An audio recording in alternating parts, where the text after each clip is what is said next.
नाज़रीन, जेफरी एप्स्टेन की फाइलें दोबारा आलमी सियासत के मरकज़ में आ चुकी हैं। ये वही एप्स्टेन है जिस पर कम उम्र लड़कियों की जिनसी स्मगलिंग के इल्ज़ामात लगे, जिसके ताल्लुकात अरबपतियों से हैं, सियासतदानों से हैं और शाही ख़ानदानों तक फैले हुए बताए जा रहे हैं, और जिसकी 2019 में जेल में पुरअसरार मौत ने बेशुमार सवालात छोड़ दिए।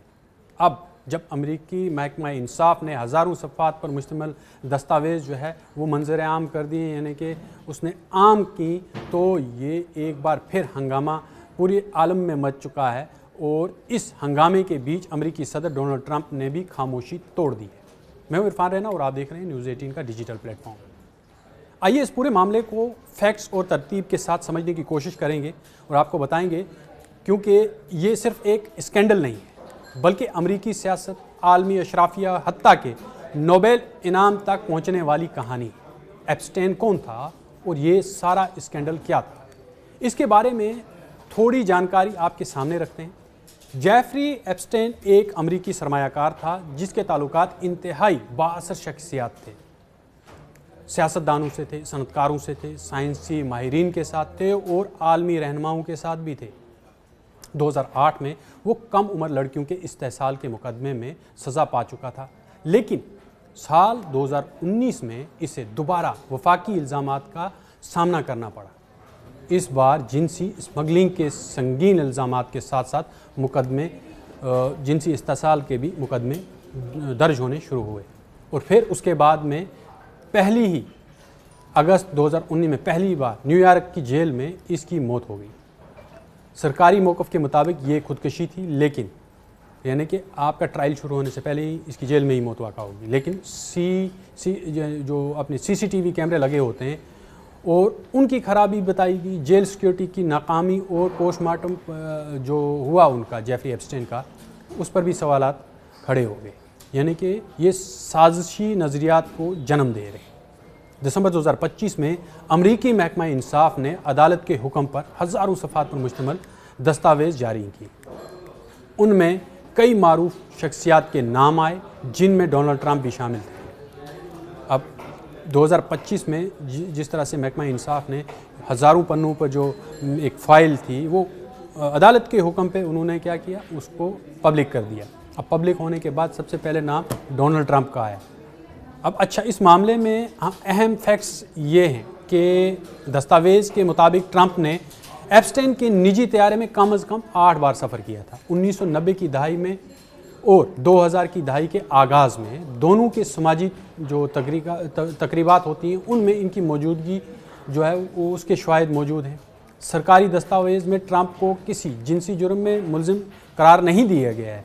महकमा इंसाफ ने वाज़ा किया कि अब ये महकमा इंसाफ जो अमरीकी महकमा इंसाफ ने कहा कि उन्होंने कहा कि नाम का जिक्र होना और जुर्म में मुलव्वस होना दो अलग बातें हैं। ये वो नुक्ता है जिसे ट्रंप बार बार उजागर कर रहे हैं।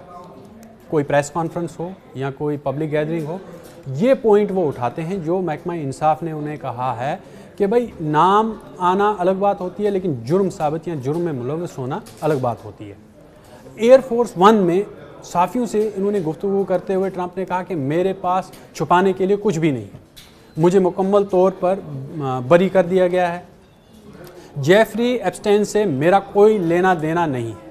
उन्होंने दावा किया कि डेमोक्रेट्स को उम्मीद थी कि तफ्तीश के दौरान उनके खिलाफ कुछ निकल आएगा, लेकिन ऐसा हुआ नहीं। ट्रंप ने यहाँ तक कहा कि एप्स्टेन उनकी सियासी उमंगों के मुखालिफ था।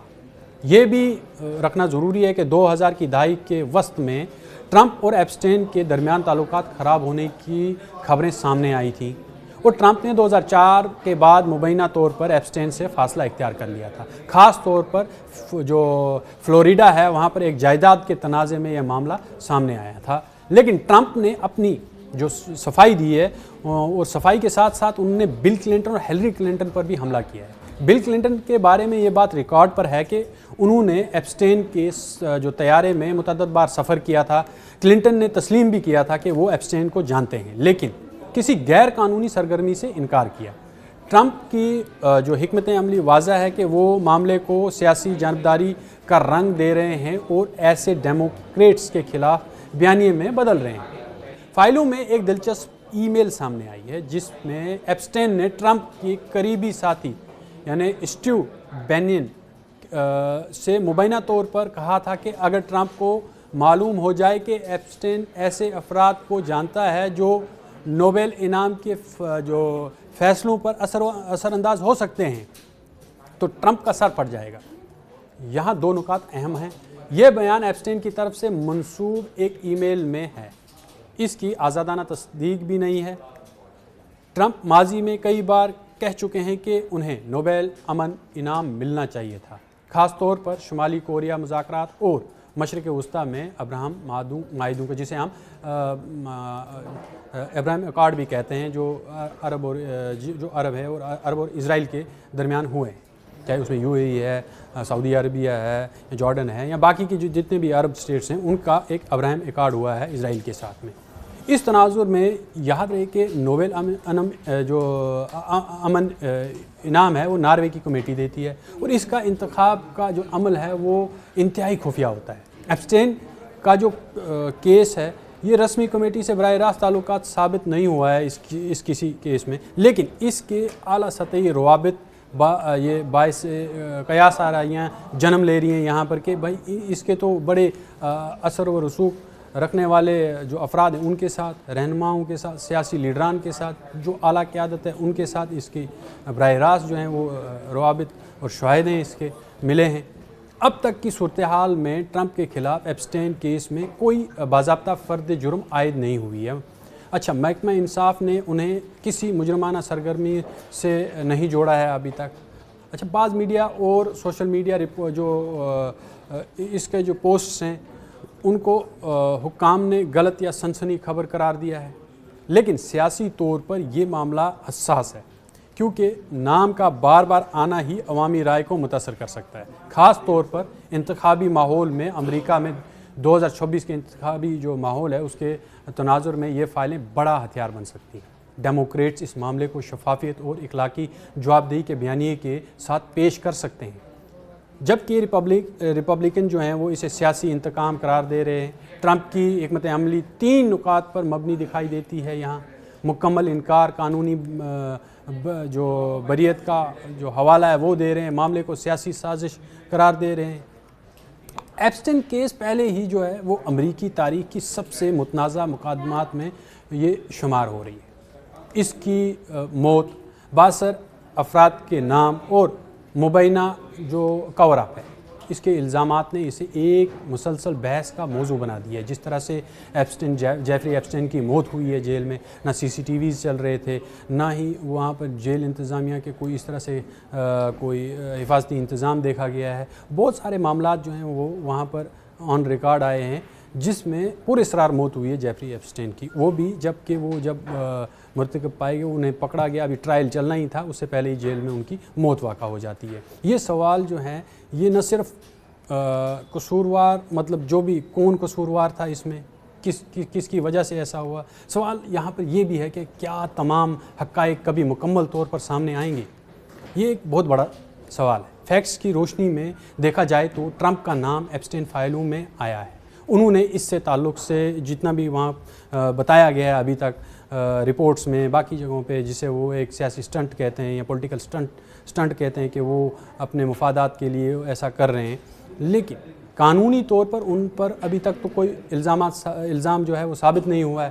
نوبل انعام کنیکشن ایک مبینہ ای میل پر مبنی ہے جس کی تصدیق بھی محدود ہے، لیکن سیاست میں جو پرسیپشن ہے، یہ پرسیپشن یعنی یہ تاثر بھی حقیقت جتنا ہی طاقتور ہوتا ہے۔ ایپسٹین فائلیں ابھی مکمل طور پر بند باب نہیں رہی ہیں، مزید دستاویز جو مزید اس میں سماعتیں ہوں گی اور شواہد مزید انکشاف سامنے آ سکتے ہیں۔ کیا یہ معاملہ ٹرمپ سمیت دنیا کے دیگر رہنماؤں کے سیاسی مستقبل کو متاثر کرے گا، یا وہ اسے بھی ایک سیاسی حملہ قرار دے کر اپنی پوزیشن جو ہے وہ مضبوط کر لیں گے؟ یہ آنے والے مہینوں میں واضح ہوگا۔ کیا آپ کیا سمجھتے ہیں؟ کیا سچ مکمل طور پر سامنے آ چکا ہے یا ابھی بھی پردے کے پیچھے کچھ باقی ہے؟ کمنٹ سیکشن میں اپنی رائے دینا نہ بھولیں اس معاملے میں کہ کیا ابھی اور خلاصے ہونے باقی ہیں۔